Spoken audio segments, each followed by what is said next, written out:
The membership in AIIB is open to members of the International Bank for Reconstruction and Development or the Asian Development Bank. China, India and Russia are the three largest shareholders of AIIB with voting shares of 26.06%, 7.5% and 5.92% respectively. USA and Japan are not its members. The bank provides sovereign and non-sovereign finance for projects.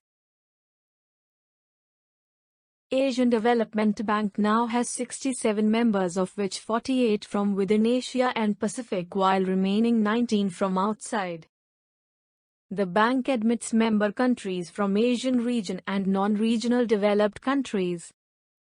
Some of the non-regional member countries are Austria, Belgium, Canada, Denmark, United States, United Kingdom, France, Italy, Germany, etc. The bank follows a weighted voting system where votes are distributed in proportion with members' capital subscriptions. ADB provides public sector sovereign financing, private sector non-sovereign financing, ADB funds and provides resources for co-financing partnerships. India is a founding member and the fourth largest shareholder of the bank. ADB has funded and sponsored many projects in India. The European Bank for Reconstruction and Development was set up after the fall of the Berlin Wall to promote private and entrepreneurial initiative in emerging Europe. It is not to be confused with the European Investment Bank, which is owned by EU member states and used to support EU policy. EBRD is owned by 66 countries and 2 EU institutions, i.e. EU AMP, EIB. Besides Europe, member countries of the EBRD are also from other continents. Its core operations pertain to private sector development in their countries of operation. India became a member of EBRD in 2018. The New Development Bank is a multilateral development bank jointly founded by the BRICS countries. It is headquartered in Shanghai, China.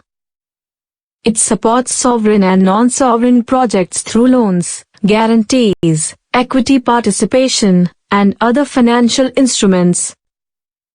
The initial subscribed capital shall be equally distributed amongst the founding members, BRICS countries. Hence the voting power that was based on a number of the subscribed shares is equally shared among the members. All members of the United Nations could be members of the NDE, however the share of the BRICS nations can never be less than 55% of the voting power. It supports sovereign and non-sovereign projects through loans, guarantees, equity participation, and other financial instruments. The Bank for International Settlements is an international financial institution owned by central banks that fosters international monetary and financial cooperation and serves as a bank for central banks. The BIS carries out its work through its meetings, programs and through the Basel process, hosting international groups pursuing global financial stability and facilitating their interaction. It also provides banking services, but only to central banks and other international organizations. The BIS hosts the Secretariat of the Basel Committee on Banking Supervision and with it has played a central role in establishing the Basel Capital Accords, now commonly referred to as Basel Framework. The World Customs Organization, WCO, is an intergovernmental organization headquartered in Brussels, Belgium.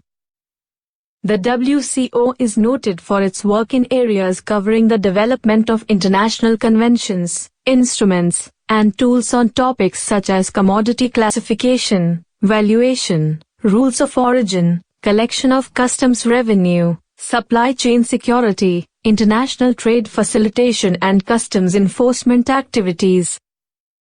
The WCO maintains the International Harmonized System, HS, goods nomenclature and administers the technical aspects of the World Trade Organization, WTO, agreements on customs valuation and rules of origin. The World Economic Forum, WEF, is an international NGO located in Geneva, Switzerland.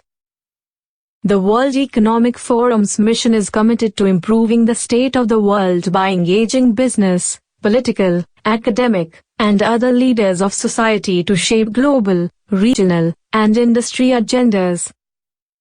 The WEF hosts an annual meeting at the end of January in Davos, a mountain resort in Graubünden, in the Eastern Alps region of Switzerland.